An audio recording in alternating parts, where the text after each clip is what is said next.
Sejarah Indonesia bukan sekedar kumpulan tanggal dan peristiwa. Ia adalah nafas panjang sebuah bangsa yang belajar berdiri, jatuh, lalu bangkit kembali. Hari ini kita tidak hanya mengingat masa lalu, kita menelusuri jejak-jejak yang membentuk jati diri kita sebagai bangsa. Dari Sabang sampai Merauke, dari Kerajaan Nusantara hingga Proklamasi 1945. Indonesia adalah kisah tentang keberagaman yang disatukan oleh satu cita-cita, merdeka. Mari kita buka lembaran waktu, bukan untuk terjebak di dalamnya, tapi untuk memahami arah langkah kita ke depannya. Yang pertama, kehidupan politik, dinamika diplomasi dan senjata. Politik Indonesia saat itu fokus pada dua hal utama. Yang pertama, pengakuan kedaulatan, dan yang kedua, stabilitas internal. Perubahan sistem pemerintahan, awalnya Indonesia menggunakan sistem presidensial.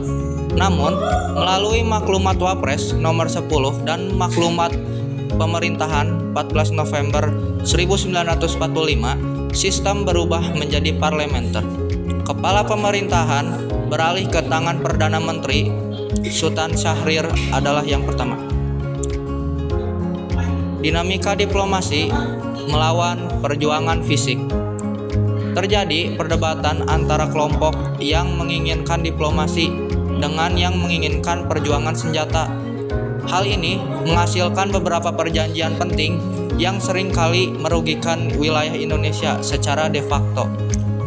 Ada 3, yaitu Perjanjian Linggarjati pada tahun 1946, yang kedua ada Perjanjian Renville 1948, dan yang terakhir ada Perjanjian Rome-Royen 1949. Konflik internal yang terjadi pada masa ini adalah ketika pemerintah menghadapi tantangan dari dalam negeri, seperti pemberontakan PKI Madiun 1948 dan DITII di Jawa Barat, yang mengancam persatuan nasional di tengah agresi militer Belanda pada masa itu.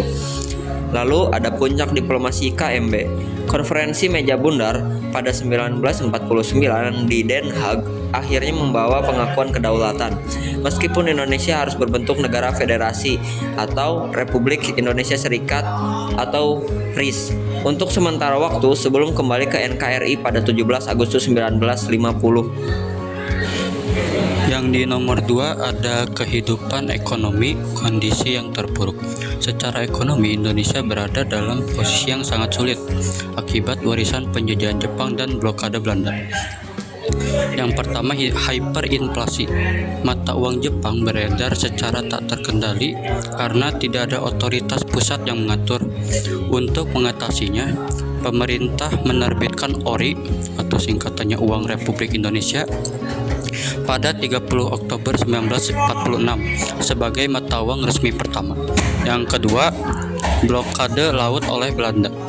Belanda menutup akses keluar masuk perdagangan Indonesia.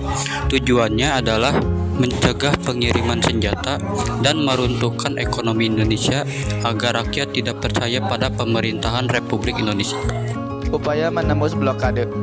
Pemerintah melakukan diplomasi beras ke India, mengirim 500.000 ton beras untuk mendapatkan dukungan internasional dan membalasnya dengan bantuan pakaian serta obat-obatan.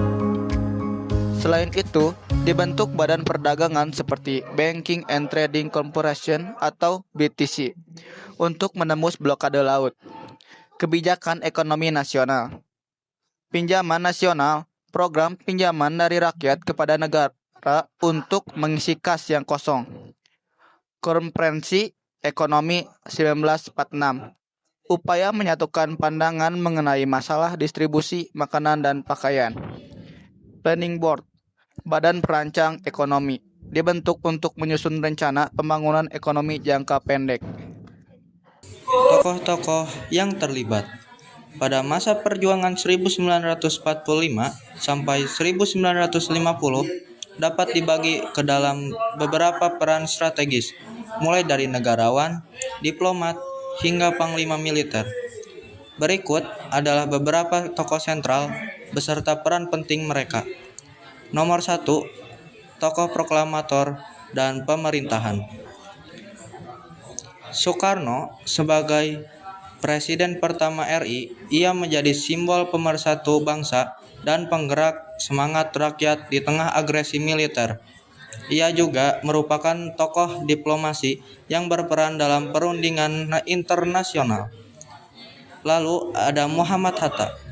Selain sebagai wakil presiden, Bung Hatta memimpin delegasi Indonesia dalam konferensi meja bundar di Den Haag. Ia sangat berperan dalam menstabilkan ekonomi melalui kebijakan pinjaman nasional. 17 Agustus 1945, kita merdeka. Tapi 5 tahun setelahnya, Indonesia nyaris runtuh. Perang, inflasi, blokade ekonomi, dan gejolak politik menguji republik yang baru lahir. Inilah kehidupan Indonesia 1945 hingga 1950.